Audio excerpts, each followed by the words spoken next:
కాశ్యపాన్వయ సంజాతం శరణ్యార్యపదాశ్రితం వైరాగ్యజలధిం వందే రంగరామానుజం మునిం. అందరికీ దాసోహండి. తిరుప్పావై అనేది చాలా విశేషమైనటువంటి ఒక వ్రతము. విశిష్టాద్వైతంలో వ్రతాలు ఉండవు కదండి.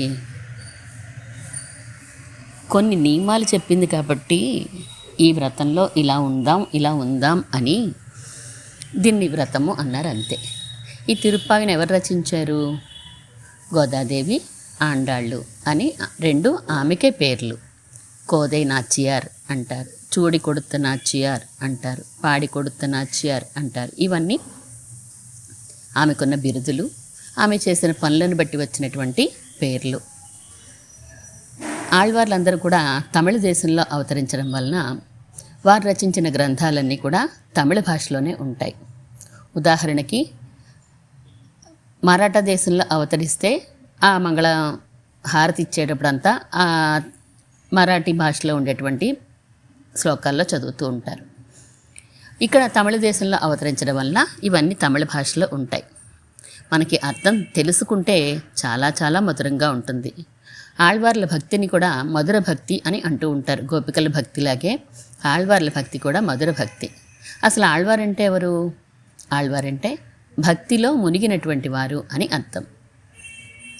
పరమాత్మ అనుగ్రహంతో ఒక 12 మందిని స్వామి ఎంచుకుని వారికి చక్కని జ్ఞానాన్ని ఇచ్చి రకరకాల జాతుల్లో అవతరింపచేసి వారి చేత తనని తాను కీర్తింప చేసుకున్నాడు.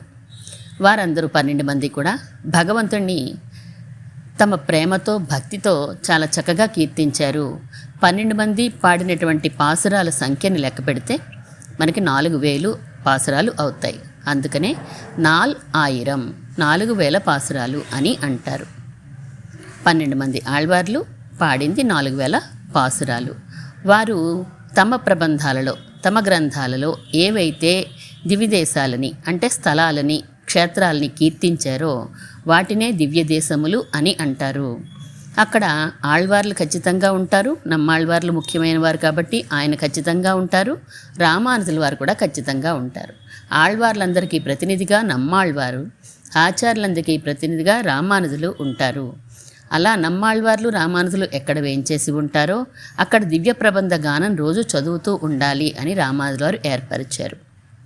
అలాంటి 4000 పాసురాలలో మన దివ్య ప్రబంధం తిరుప్పావై అనే దివ్య ప్రబంధం చాలా ముఖ్యమైనటువంటి విశేషమైనటువంటిది.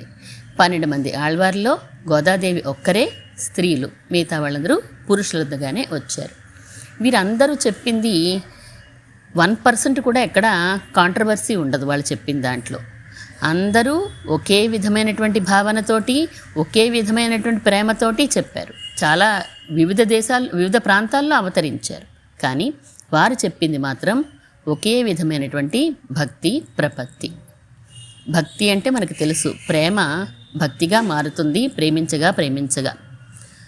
లౌకికమైన విషయాల్లో అయితే కనుక ప్రేమ అంటూ ఉంటాం మనం. పరమాత్మ విషయంలో కూడా ప్రేమ అనొచ్చు, తప్పేమీ లేదు. ప్రపత్తి అంటే ఏంటి మరి?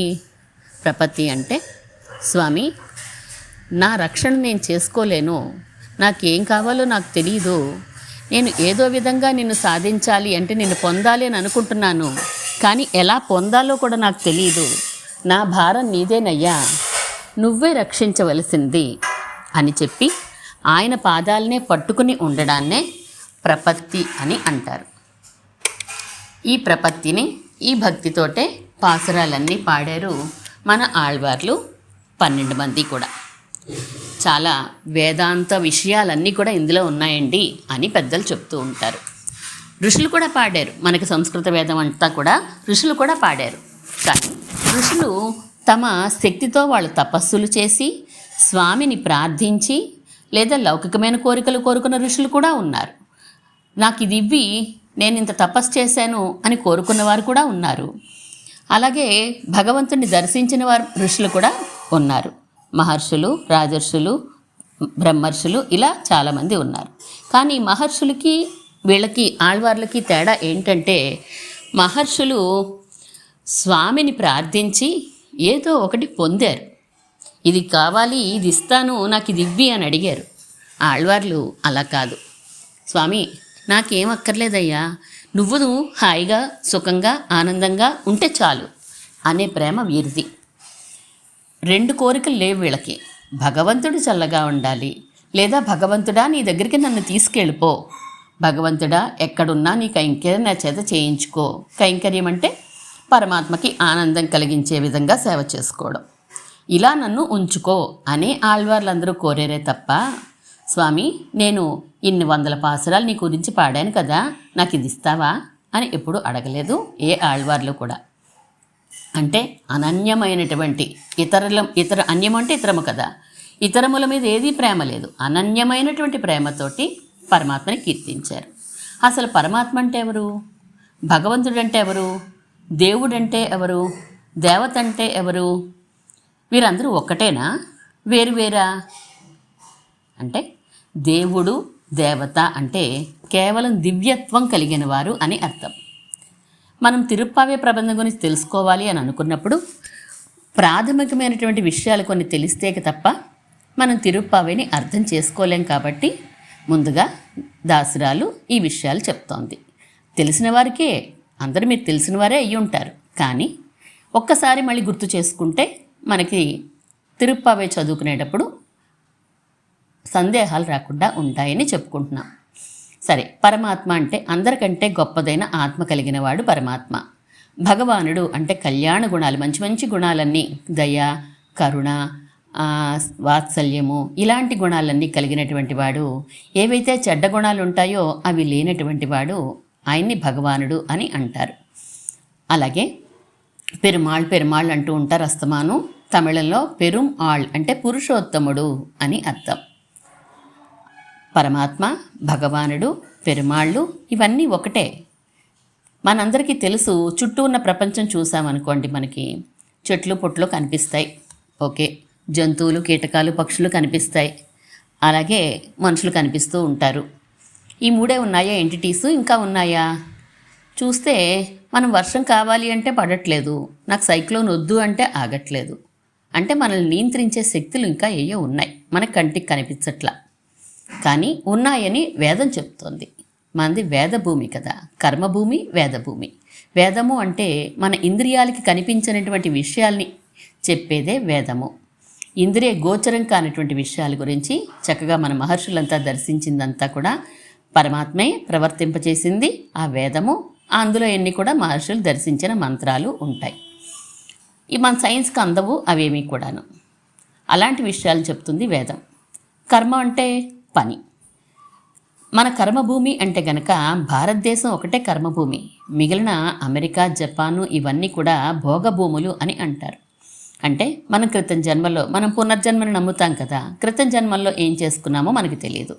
ఆ పుణ్యాన్ని బట్టి, పాపాన్ని బట్టి మనం ఈ జన్మలో మనకు ఒక లైఫ్ ఇస్తాడు భగవంతుడు. మళ్ళీ ఇలా ఉండు అని చెప్పి మనకి ఒక లైఫ్ ఇచ్చి పంపించాడు, శరీరాన్ని ఇచ్చి పంపించాడు. ఈ శరీరాన్ని ఇచ్చి పంపించినప్పుడు ఈ శరీరంతో మనం మళ్ళీ పనులు చేస్తూ ఉంటాం. కొన్ని మంచి పనులు చేస్తాం, కొన్ని చెడ్డ పనులు చేస్తూ ఉంటాం. చెడ్డ పనులు చేస్తే శిక్ష పడుతూ ఉంటుంది, మంచి పనులు చేస్తే మన అకౌంట్లో పుణ్యం క్రెడిట్ అవుతూ ఉంటుంది. మరి పుణ్యం ఏది, పాపం ఏది అంటే భగవంతుడికి ఇష్టమైనది పుణ్యము, భగవంతుడికి ఇష్టం లేనిది పాపం. అంతే, సింపుల్ డెఫినేషన్. మనకు కూడా మన భారతదేశానికి రాజ్యాంగం ఉంటుంది, చట్టం ఉంటుంది. ఆ చట్టాన్ని అనుసరించి మనం మంచి పనులు చేస్తే మనకేమీ బాగా మంచి పనులు చేస్తే రివార్డ్స్ వస్తాయనుకోండి, కానీ తప్పు చేస్తే మాత్రం శిక్ష తప్పనిసరిగా పడుతూ ఉంటుంది. అలాగే మనకి ఈ మానవ శరీరం ధరించిన వారందరికీ కూడా వేదము అనేది మన కాన్స్టిట్యూషన్ లాంటిది, మన చట్టం లాంటిది. ఆ శాస్త్రంలో ఏదైతే పరమాత్మ చెయ్యి అని చెప్పాడో అది చెయ్యాలి, వద్దు అన్నది చేస్తే దానికి మనకి శిక్షలు మన అకౌంట్లో క్రెడిట్ జన్మ పడుతూ ఉంటాయి. కానీ మనం ఎంత పుణ్యం ఉంది మన అకౌంట్లో, ఎంత పాపం ఉందనేది మనకు తెలియదు. నెక్స్ట్ జన్మ ఏమొస్తుంది, ఒక చెట్టుగా పుడతామా, లేకపోతే ఒక పర్వతంగా పుడతామా, లేకపోతే ఒక దేవతల్లో పుడతామా మనకు తెలియదు. అందుకని సుర, నర, తిర్యక్కులంటే జంతువులు, స్థావరాలంటే చెట్టు, పుట్ట, లతలు, పొదలు ఇలాంటిగా 4 రకాలుగా మనకి జన్మించే అవకాశం ఉంటుంది. అందులో పుణ్యం పాపం 50-50 ఉన్నప్పుడే మనకి నరజన్మ అనేది, మానవ జన్మ అనేది లభిస్తుంది. కాబట్టే చాలా చాలా విలువైంది ఈ జన్మ అని అంటారు. దేవతల్లో పుట్టామనుకోండి, మన పుణ్యం అకౌంట్ అయిపోగానే, క్లియర్ అయిపోగానే మళ్ళీ ఈ భూలోకంలోకి పంపించేస్తారు మనల్ని. అలాగే పాపాలు ఎక్కువ చేసామనుకోండి, కింద లోకాల్లోకి పంపిస్తారు. ఆ పాపం పూర్తవగానే మళ్ళీ మనం ఈ భూలోకంలోకే రావాల్సిందే. ఈ భూలోకంలో కూడా ఖచ్చితంగా మానవ శరీరమే వస్తుంది. మనకి జ్ఞానం ఉంటుంది, బుద్ధి ఉంటుంది, పరమాత్మని ఆశ్రయించాలి అని నమ్మకం మనకేమీ లేదు. ఎటువంటి జన్మ వస్తుందో, మన అకౌంట్లో ఏముందో మనకి తెలియదు. కాబట్టి మరి పరమాత్మ అంటే బ్రహ్మ, చతుర్ముఖ బ్రహ్మ, 4 తలకాయలు ఉంటాయి కదా, ఆ బ్రహ్మగారా, లేకపోతే రుద్రుడా, లేకపోతే నారాయణుడా? ముగ్గురే కదా మనం గబుకొని చెప్తూ ఉంటారు బ్రహ్మ విష్ణు మహేశ్వరులని. ఇందులో పరమాత్మ అంటే అందరికంటే సుప్రీం పవర్ శివుడే అనుకుంటే వాళ్ళని శైవులు అని అంటారు. అలా కాదండి, అందరికంటే గొప్ప ఒక ఫిమేల్ పవర్ ఉందండి, ఆ ఎనర్జీనే శక్తి అంటారండి, అంటే వాళ్ళు శాక్తేయులు అని అనబడతారు. అలాగే ఈ సృష్టి అంతా కూడా సృష్టించి, రక్షించి, లయం చేసేది అంతా కూడా విష్ణుమూర్తేనండి అని నమ్మేవారిని వైష్ణవులు అని అంటారు. ఏ సుప్రీం పవరు మనకి సుప్రీం ఎంటిటీగా మనం నమ్ముతూ ఉంటామో దాన్ని బట్టి మన ఆలోచనలు ఉండాలి, దాన్ని బట్టి మనం చేసే పనులు ఉండాలి. ఈరోజు ఒక దేవుణ్ణి ఆరాధిస్తానండి, రేపు ఒక దేవుణ్ణి ఆరాధిస్తానండి, ఎల్లుండి ఒకరికి ఇష్టంగా చేస్తానండి అంటే చెయ్యొచ్చు, తప్పేమీ లేదు. కానీ మనం మళ్ళీ శరీరాలు పొందుతూ, పుడుతూ, చనిపోతూ, పుడుతూ, చనిపోతూ, తిరుగుతూనే ఉండవలసి వస్తుంది. ఈ సైకిల్కి ఒక ఎండ్ అంటూ మనకు కనిపించదు. అలాంటి ఎండ్ మనకి కావాలి అని అనుకున్నప్పుడు ఎవరైతే మనకి ఈ సైకిల్లోంచి బయటికి లాగేస్తారో వాళ్ళని మనం ఆశ్రయించాలి. అంతే కదండి. మనకి ఒక మేకప్ సామాన్లు కావాలనుకోండి, అలాగే ఫ్యాన్సీ షాప్కి వెళ్తాం. ఒక గ్రాసరీస్ కావాలంటే ఆ షాప్కి వెళ్తాం మనం. అలా మనకి ఏది ఇస్తాడో ఆయన దగ్గరికి వెళ్ళి మనం ఆశ్రయించాలి. మన లక్ష్యాన్ని బట్టి, మన గోల్ని బట్టి మనం డిసైడ్ చేసుకోవాలి ఎవరి దగ్గరికి వెళ్ళాలి అనేది. మాకు మోక్షం కావాలండి, మోక్షం అంటే విడుదల, ఈ సంసారంలో చక్రంలోంచి, అంటే జనన మరణ చక్రంలోంచి విడుదల కావాలి అని అనుకుంటే వాళ్ళు శ్రీమన్నారాయణని తప్పకుండా ఆశ్రయించి తీరాలి. మోక్షమిచ్చేత్ జనార్దనాథ్. కాబట్టి శివుడు, బ్రహ్మగారు, లేకపోతే ఇంద్రుడు, వీరందరూ కూడా మనం తపస్సులు చేసినా, వాళ్ళని మెప్పించినా, యజ్ఞయాగాది క్రతువులు చేసినా వాళ్ళు కూడా వరాలు ఇస్తారు, అందులో డౌటేం లేదు. కానీ ఆ వరాల వల్ల వాళ్ళే ఇబ్బంది పడిన సందర్భాలు మనకి పురాణాల్లో, కథల్లో చాలా కనిపిస్తూ ఉంటాయి. మళ్ళీ మీ అందరికీ దిక్కెవరు? పాలకడల దగ్గరికి వెళ్ళి స్వామి మమ్మల్ని రక్షించవా అని మొరపెట్టుకున్న సందర్భాలే కదా అన్నీ కూడా. అందువలన సుప్రీం గాడ్ ఎవరైతే ఉన్నారో ఆయన్నే మనం పట్టుకున్నప్పుడు ఇంకా చిన్న చిన్న వాళ్ళతో మనకు పని ఉండదు. అలాగని ఎవరిని అవమానం చేయకూడదు, అందరినీ సమానంగానే చూడాలి, అందరినీ ఆదరించాలి. ఒక స్త్రీ ఎలా అయితే భర్తని గౌరవిస్తుంది, మిగిలిన వారిని ఆదరిస్తుందో, అలా శ్రీమన్నారాయణమూర్తిని మనం ఆరాధిస్తాము, మిగిలిన వారిని ఆదరిస్తాము. విష్ణువు అంటేనే వ్యాపించి ఉన్నవాడు అని అర్థం. ఎక్కడ వ్యాపించి ఉన్నాడు? అంతటా సర్వత్రా వ్యాపించి ఉన్నాడు. నాలో ఉన్నాడు, పక్క వాళ్ళలో ఉన్నాడు, ఎదురు వాళ్ళలో ఉన్నాడు, ఒక చెట్టులో ఉన్నాడు, దేవతల్లో ఉన్నాడు. అంతర్యామిగా అంటే లోపల మన హృదయంలో ఉండి మనందరినీ నియమించేవాడే విష్ణువు అంటారు. ఆ శ్రీమన్నారాయణమూర్తి యొక్క మొదటి అవతారమే విష్ణువు. బ్రహ్మ పుట్టించడానికి సృష్టింపబడ్డాడు మన శ్రీమన్నారాయణమూర్తి యొక్క నాభీకమలంలోంచి. అలాగే సంహారం కోసం శివుడు ఒక పదవిలో నియమింపబడ్డాడు, బ్రహ్మగారు ఆ పదవి, రుద్రుడు ఈ పదవిలో నియమింపబడ్డారు. మరి మనకు ఏదైనా కష్టం వస్తే రక్షించడానికో ఆయనే దిగి వచ్చేసాడు మధ్యలోకి. మా ఆచార్యులు చెప్తూ ఉంటారు, చీఫ్ మినిస్టరో లేదా ప్రైమ్ మినిస్టర్ అయినంత మాత్రాన ఆయన దగ్గర కూడా కొన్ని పోర్ట్ఫోలియోస్ ఉంటాయి కదా. అలాగే వారితో సమానంగా బ్రహ్మ విష్ణు మహేశ్వరులుగా చెప్పబడినంత మాత్రాన ఆయన వారితో సమానము కాదు, కొంచెం ఎక్కువే. అలా శ్రీమన్నారాయణమూర్తి అంటూ ఉంటామనంటే లక్ష్మీదేవితో కలిసిన నారాయణమూర్తిని మనం ఆరాధిస్తే అది సంప్రదాయం అంటే వేదం చెప్తోంది. విశిష్టాద్వైత సంప్రదాయం అంటే అది వేరే సంప్రదాయం కాదండి. కేవలం వేదంలో ఏది చెప్పారో అదే రామానుజుల వారి చేత ప్రచారం చేయబడింది మాత్రమే. వేద విరుద్ధంగా ఏ ప్రవర్తన, ఏ మాట ఉండదు ఈ విశిష్టాద్వైత సంప్రదాయంలో. మనం చూసామనుకోండి, శరీరం మన కంటికి కనిపిస్తోంది. సరే, మనకి ఒక సుప్రీం గాడ్ ఏదో ఒక ఎనర్జీ ఉంది అని మనకి తెలిసింది. ఆ ఎనర్జీకే మనం నారాయణుడు అని పేరు పెట్టుకున్నాం. శరీరం కనిపిస్తోంది, నారాయణుడు కనిపిస్తున్నాడు, ఇంతేనా? ఇంకేమైనా ఉన్నాయా అంటే శరీరం ఈ భౌతికమైనటువంటి పంచభూతాలతోటి తయారైంది ఉన్నది. పరమాత్మ మన కంటికి కనిపించినంత సూక్ష్మంగా ఉంటాడు, అందరిలోనూ ఉంటాడు. చెట్టు పుట్ట రాయి రప్ప అందరిలోనూ ఉంటాడు. ఈ రెండూ కాకుండా ఆత్మ అనే పదార్థం కూడా ఒకటి ఉంది. ఈ శరీరం లోపల ఆత్మ ఉంటుంది. ఆ ఆత్మ లోపల పరమాత్మ వేంచేసి ఉంటాడు. అప్పుడే మనకి ప్రాణం వచ్చిందండి, పుట్టాడండి అని అంటాం. ఆ ఆత్మ పరమాత్మతో కలిసి బయటికి వెళ్ళిపోతే చనిపోయాడండి అని అంటాం. శరీరం ఎదురుగుండానే కనిపిస్తోంది, శరీరం ఎక్కడికి వెళ్ళలేదు. లోపల మనకి చైతన్యాన్ని, ఒక కదలికని ఏదైతే కలిగిస్తోందో అది వెళ్ళిపోయింది. ఆ చైతన్యం కలిగినదే ఆత్మ. పరమ చేతనుడు పరమాత్మ అనబడతాడు, భగవానుడు అనబడతాడు. ఈ శ్రీమన్నారాయణే అందరిలోనూ ఉన్నాడు కాబట్టి మనకు అందరూ సమానమే. ఎవరిని ద్వేషించకూడదు. ఎవరిని ద్వేషించినా పరమాత్మని ద్వేషించినట్లే. కనుక మనం ప్రేమిస్తే, అందరినీ ప్రేమించామంటే ఎదుటివానిలోని యొక్క పరమాత్మకి మనం నమస్కారం చేయగలిగి ఆయన్ని గుర్తించగలిగితే మనకు అందరూ ఫ్రెండ్సే అవుతారు. అదే మన భారతదేశం యొక్క వేదంలో చెప్పబడిన వసుదైవ కుటుంబకం అంటే ఇదే. అందరూ మన వాళ్ళే, ఎందుకంటే అందరిలోనూ ఆయన ఉన్నాడు కాబట్టి మనందరం చుట్టాలమే. అదే వసుదైవ కుటుంబకం అంటే. ఇప్పుడు పరమాత్మ, ఆత్మ, శరీరము తెలిసింది. పరమాత్మ అంటే ఎవరో మనం చెప్పుకున్నాం. అలాగే ఆయనకు కళ్యాణ గుణాలే తప్ప, మంచి గుణాలే తప్ప చెడ్డ గుణాలు లేనివాడు అని చెప్పుకున్నాం. మన కర్మల్ని అనుసరించి మనకి శరీరాలు వస్తాయి అని అనుకున్నాం.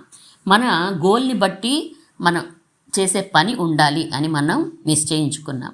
కర్మభూమి కాబట్టి మనకి మళ్ళీ పుణ్యమో పాపమో తప్పకుండా వస్తూ ఉంటుంది అని తెలుసుకున్నాం. ఈ సంసారంలోంచి, జన్మమరణం చక్రంలోంచి బయటకు వచ్చేస్తే మనకి ఇంక ఈ గొడవ ఉండదు. పరమాత్మ సన్నిధికి చేరిపోతే ఈ కష్టాలు, ఈ సుఖాలు, ఇవన్నిటి గొడవ మనకి పిల్లలు, సంసారం, పెళ్ళిళ్ళు, పొరుళ్ళు ఇవన్నీ ఇంకా అవసరం లేకుండా ఇక్కడ మనం భగవంతుని ఆశ్రయించి కైంకర్యం చేసుకోవచ్చు. ఇక్కడ కూడా ఆయనకి మా ఆనందాన్ని కలిగించే విధంగా చేసుకోవచ్చు. కానీ ఈ శరీరం రోగాలతోటి, రొచ్చులతోటి ఉంటుంది, బాధ్యతలు ఉంటాయి. కంటిన్యూస్గా మనం చేయలేము. పరమాత్మ సేవ కైంకర్యం అనేది, ఆయన నామస్మరణ కంటిన్యూస్గా జరగదు. అదే మనం ఈ లోకాన్ని వదిలిపెట్టేసి ఆయన ఉండే పరమపదం, వైకుంఠం, అపరాజిత, అయోధ్య అని చెప్పబడే ఆ లోకానికి చేరుకున్నాం అనుకోండి, అక్కడ ఈ సంసారం అనేది ఉండదు కాబట్టి, భార్య, పిల్లలు, భర్త, ఉద్యోగాలు, వ్యాపారాలు ఇవన్నీ ఉండవు కాబట్టి ఆయనకే సేవ చేసుకుంటూ నిత్యంగా ఉండొచ్చు అని మన ఆళ్వార్లందరూ చెప్పినటువంటి విషయం. కాబట్టే ఆళ్వార్లందరూ స్వామిని ఎప్పుడైతే ఆశ్రయిస్తామో అదే వైకుంఠం అయిపోతుంది, అందులో డౌట్ ఏమీ లేదు. కానీ ఇక్కడ నిత్యంగా కైంకర్యం జరగదు కాబట్టి, ఆయనకి సేవ నిత్యంగా చేసుకోలేం కాబట్టి నన్ను ఆ లోకానికి తీసుకెళ్ళు అని అంటారు, అంతే. అటువంటి ఆళ్వార్లో 12 మందిలో ఒక ఆళ్వార్లు విష్ణు చిత్తులు అనబడే ఆయన, పెరియాళ్వార్ అని అంటారు ఆయనని. అంటే గొప్ప ఆళ్వారు. ఎందుకంటే స్వామి నువ్వెప్పుడు పల్లాండుగా ఉండాలి, నువ్వెప్పుడు మంగళంగా ఉండాలి, నువ్వెప్పుడు ఆనందంగా ఉండాలి అని కోరేవారు. చిన్నపిల్లలకైతే మనం ఆశీర్వదిస్తాం, నువ్వు బాగుండాలి నాయనా అని చెప్పి వృద్ధులోకి రావాలి అని ఆశీర్వదిస్తాం. మరి పరమాత్మ, మనల్ని సృష్టించిన పరమాత్మకే మనం అలా ఆశీర్వదించవచ్చా అంటే, ప్రేమ కలిగిన సమయంలో జ్ఞానం కాకుండా ఆయన నన్ను రక్షిస్తాడు అనే భావన పోయి, నేనే ఆయనకి ఏ ఆపద రాకుండా రక్షించాలి అనే ప్రేమదశ వచ్చినప్పుడు అది చెయ్యవచ్చు. శాస్త్రం చెప్పిందే మంగళాశాస్త్రం అనేది, హారతి ఇవ్వడం అనేది అదే. మన నిత్యం హారతి ఇచ్చేటప్పుడు మన కోరికలు చెప్పే టైం ఏమో అనుకుంటాం, అది కాదు. కోరికలు ఇచ్చే టైము కాదు, కళ్ళు మూసుకునే టైము కాదు. పరమాత్మని చక్కగా కళ్ళారా చూస్తూ ఉండాలి. ఆయనకి మంగళం కలగాలని మనం కూడా కోరుకుంటూ ఉండే సమయం మంగళాశాసనము అని అనబడుతుంది. అది ఎక్కువగా చేసిన వారు పెరియాళ్వార్లు. అందుకే ఆయనకి పెద్ద ఆళ్వార్, పెరియ అంటే పెద్ద ఆళ్వార్ అనే పేరు వచ్చింది.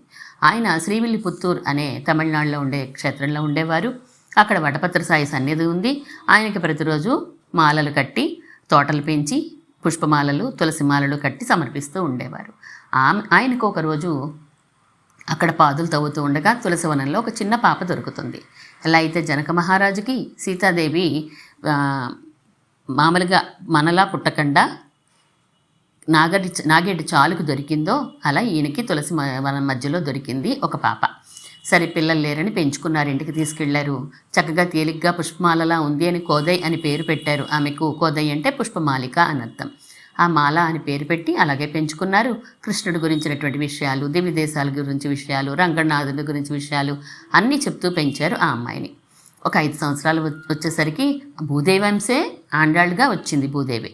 అందువలన స్వామిని చక్కగా ప్రేమించడం మొదలుపెట్టింది ఆమె. నేను ఈయన్నే పెళ్లి చేసుకోవాలి అని అనుకుంది. ఎప్పుడు ఆమె పుట్టింది? కలియుగంలో. కృతయుగమా, ద్వాపరయుగమా, త్రేతాయుగమా? కాదు, ఈ కలియుగంలో పుట్టి 5 సంవత్సరాల వయసు కలిగిన ఆమె పరమాత్మని వివాహం చేసుకోవాలి అని నిశ్చయం చేసుకుంది. అది సాధ్యం అవుతుందా అసలు? ఒక విగ్రహంతో మానవ కన్యకి పెళ్ళి అవుతుందా అండి? పెళ్ళి జరిపించి చూపించింది ఆమె. అంత ప్రేమించింది భగవంతుడిని. భగవంతుడే స్వయంగా ఆమెను నా దగ్గరికి తీసుకురండి, నేను వివాహం చేసుకుంటాను అని అక్కడ రాజుగారికి కల్లో కనిపించి చెప్పే విధంగా ప్రేమించింది. ఈ తండ్రితో పాటు మాలలన్నీ కూడా పట్టుకెళ్ళి కోవెలకి ఇచ్చేది.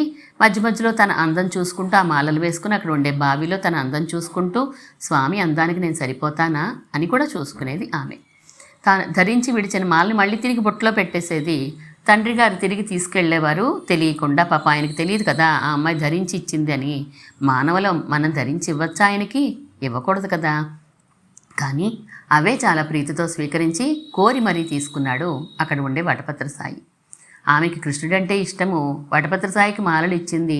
రంగనాథుని వివాహం చేసుకోవాలని అనుకుంది. అంటే కృష్ణ పరమాత్మ, వటపత్ర సాయి, రంగనాథుడు, నరసింహస్వామి, వామనమూర్తి, రామచంద్రుడు ఇవన్నీ ఒకే రూపంలోంచి వచ్చినటువంటి వివిధ రూపాలు. ఒక దీపంలోంచి మనం ఎన్నైనా దీపాలు వెలిగిస్తాం కదా, అలాగా వచ్చినటువంటి రూపాలు అని చెప్పి మనకి తెలియచేస్తోంది. శ్రీరంగనాథ క్షేత్రానికి వెళ్ళింది.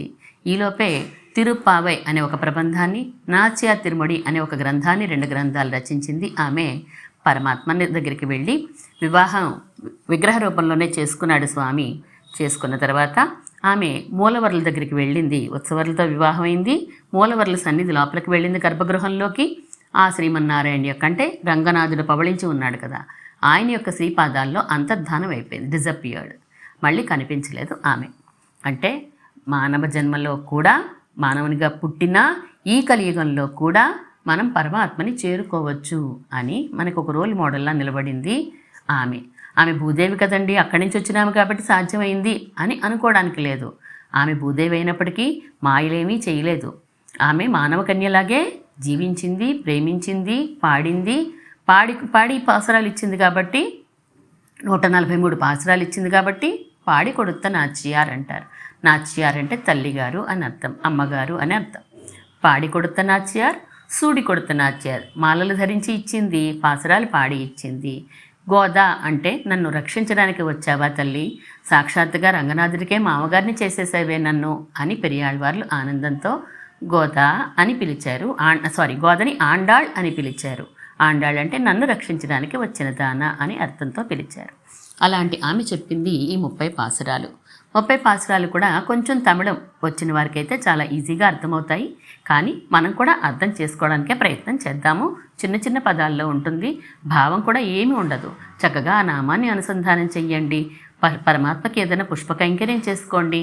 లేదా స్వామి నువ్వే దిక్కు, నాకు ఇంకో దిక్కు లేదు అని చెప్పి ఆయన్నే తలుస్తూ ఉండండి, ఇంకేం అవసరం లేదు అని చాలా సులువుగా చెప్తుంది పరమాత్మని ఎలా చేరుకోవాలో. ఏదో ఒక జ్ఞానయోగం అని, కర్మయోగం అని 32 విద్యలు ఉన్నాయి వేదంలో.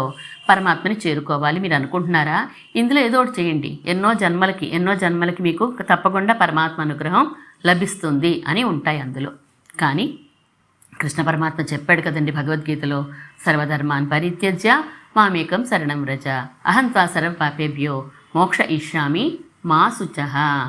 నువ్వేం దుఃఖించుకు అర్జున, నేనున్నాను కదా, నా కాళ్ళు శ్రీపాదాలు పట్టుకో చాలు, మిగతా నీ పాపాలన్నిటి నుండి నేను విడిపిస్తాను అని చెప్పినటువంటి చర్మ శ్లోకము ప్రపత్తి అని అంటారు దాన్ని. ఆ ప్రపత్తి చేయమని చెప్పింది మనకి. అలాంటి గోదాదేవి చెప్పిన 30 పాసురాలని మనం ఈ రోజు నుంచి రోజుకొక పాసురం చొప్పున అనుసంధానం చేసుకుందాం. ముందుగా గ్రంథం ఏదైనా చదువుకునేటప్పుడు ఆ గ్రంథాన్ని రచించిన వారి గురించి తెలుసుకుంటాము. ఆ గ్రంథంలో ఎవరి గురించి చెప్పబడుతుందో వాళ్ళ గురించి తెలుసుకుంటాము. ఆ గ్రంథం యొక్క గొప్పతనం తెలుసుకుంటాం. మనం ఇప్పుడు దాకా ఈ 3 మనం చెప్పుకున్నాం. ఇప్పుడు గ్రంథం యొక్క గొప్పతనాన్ని చెప్తూ పూర్వాచార్యుల్లో కొంతమంది తనియన్లు అని అంటారు. అంటే విడి శ్లోకాలు, ఆ గ్రంథం కాదు, గ్రంథం యొక్క గొప్పతనం గురించి, రచయిత గురించి గొప్పతనాన్ని చెప్పేటువంటి శ్లోకాలు 3 శ్లోకాలు ఉంటాయి తిరుప్పావైకి. సంస్కృతంలో ఉంటే శ్లోకం అంటాం, తెలుగులో ఉంటే పద్యం అంటాం, తమిళంలో ఉంటే పాసురం అని అంటాం. అంతే తేడా, అంతకంటే ఏం లేదు. పాసురం అంటే పాట కూడా అని అర్థం ఉంది. అలా 30 పాటలు పాడింది ఈమె. మొదటిది నీళాతుంగ స్తనగిరితటి అనేటువంటి తనయన్. దాన్ని చదువుకుని మనం 3 తనియలు సూక్ష్మంగా చెప్పుకొని రేపటి నుంచి మొట్టమొదటి పాసురం చెప్పుకుందాం. నీళాతుంగస్తనగిరితటీ సుప్తముద్బోధ్య కృష్ణం పారార్ధ్యం స్వం శృతి సతశిరసిద్ధమజ్జాపయంతి స్వోచిష్టాయాం సృజనిగళితం యా బలాత్కృత్య భుంక్తే గోదా తస్యై నమ ఇదమిదం భూయ ఏవాస్తు భూయః. పరాశర భట్టర్ అనే ఆయన నీలాదేవి గురించి, ఆండాళ్ళ గురించి, కృష్ణుడి గురించి ఈ తనయంలో చెప్తున్నారు. నీలాదేవి అనే ఆమె కృష్ణ పరమాత్మకి చాలా ఇష్టమైన ఆమె మేనమామ కూతురు, కుంభుడి యొక్క కూతురు.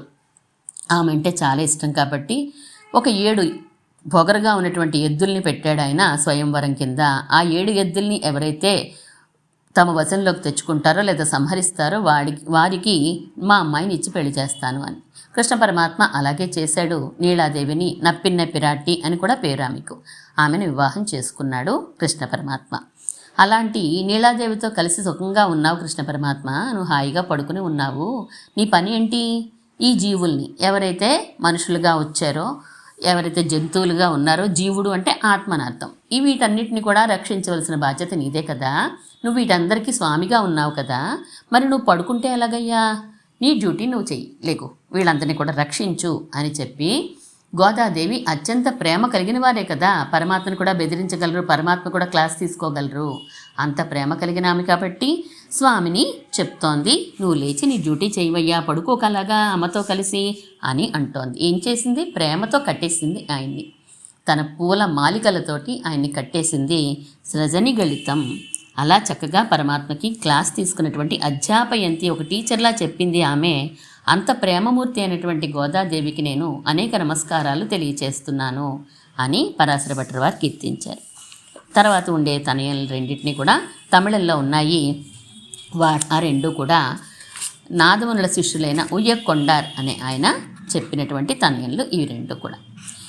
వీటిలో కూడా గోదాదేవినే కీర్తిస్తున్నారు. అన్నవయల్ పుదువై ఆండాళ్ అరంగర్కు పన్ను తిరుప్పావై పల్పదియం ఇన్నిసయాల్ పాడి కొడుతాళ్ నర్పా మాలై పూమాలై సూడి కొడుతాళై చొల్లు. ఓ మనసా, ఆ సూడి కొడుతాళ్ పాడి కొడుతాళ్ పాడిచ్చింది కదా పాసురాలు, అలాగే మాలను ధరించి ఇచ్చింది కదా, ఆ గోదాదేవి గురించి పాడవే, ఆండాళ్ళ గురించి పాడవే అని. ఎక్కడుందండి ఆండాళ్ళు? అన్నవయ్యల్ పుదువై, ఆ హంసలు తిరిగే పొలాల్లో ఉంది, శ్రీవిల్లిపుత్తూరులో ఉంది. అటువంటి శ్రీవిల్లిపుత్తూరులో ఆండాళ్ళని కీర్తించు. ఆమె రంగనాథుడి కోసమే పాసురాలు పాడింది. అలాంటి చక్కని మాలికను మనకిచ్చింది కదా, పాసురాల మాలికను, దానిని అనుసంధానం చేయవే మనసా అని అంటున్నారు. 3వ తనయన్ సూడి కొడుత్త సుడర్కొడియే తొల్పావై పాడి అరుళ వల్ల పల్వళయాయ్ నాడిని వేంగడవర్కెన్నై విధి ఎన్న ఇమ్మాత్తం నాంకడవా వಣ್ಣమే నల్గు. ఆమె సూడి కొడుత్త ధరించి విడిచిన ఆమె బంగారు తీగ వంటిది, సుడర్కొడియ బంగారు తీగ వంటిది. ఆమె ఇంతకుముందు వ్రతాన్ని చేసింది. ఎప్పుడో చేసిన వ్రతాన్ని మనకి 30 పాసురాలుగా మనకిస్తూ కంకణం కట్టుకుంది. ఎలాగైనా ఈ జీవులందరినీ నేను పరమాత్మ దగ్గరికి చేరుస్తాను, ఈ జనన మరణ చక్రంలోంచి బయటపడేస్తాను అని వచ్చింది పాపం ఈ భూలోకంలోకి. ఆమె ఏమన్నది? మన్మధుణ్ణి ప్రార్థించింది. ఓ మన్మదా, నేను ఎంత కోరుకున్నా పరమాత్మ నా దగ్గరికి రావట్లేదు.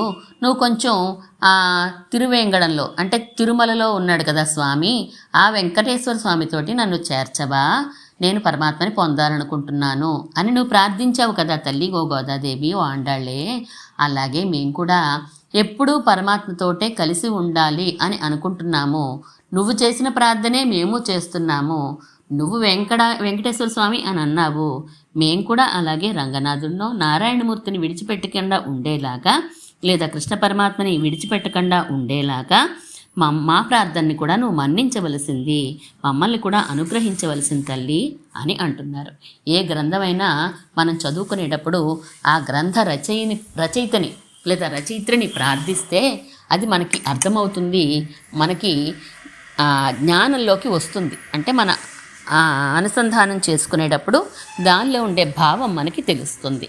అందువలన తిరుప్పావైని అనుగ్రహించినటువంటి గోదాదేవి గురించి మనం ప్రార్థన చేశాము, 3 శ్లోకాల్లో చేశాము. ఫండమెంటల్స్ అంటే ఏంటో మనం తెలుసుకున్నాము. ఇవన్నీ తెలుసుకున్నాక తిరుప్పావైని మనం రేపటి నుంచి ఒక పాసురం చొప్పున అర్థం చేసుకోవడానికి ప్రయత్నం చేద్దాం. మా ఆచార్యులు ఎంత అనుగ్రహిస్తే అంత సులువుగా చెప్పడానికే దాసరాలు ప్రయత్నం చేస్తుంది. శ్రీమన్మహాభూతపురే శ్రీమత్కేశవ యజ్వరః కాంతిమత్యాం ప్రసూతాయ యతి రాజాయ మంగళం.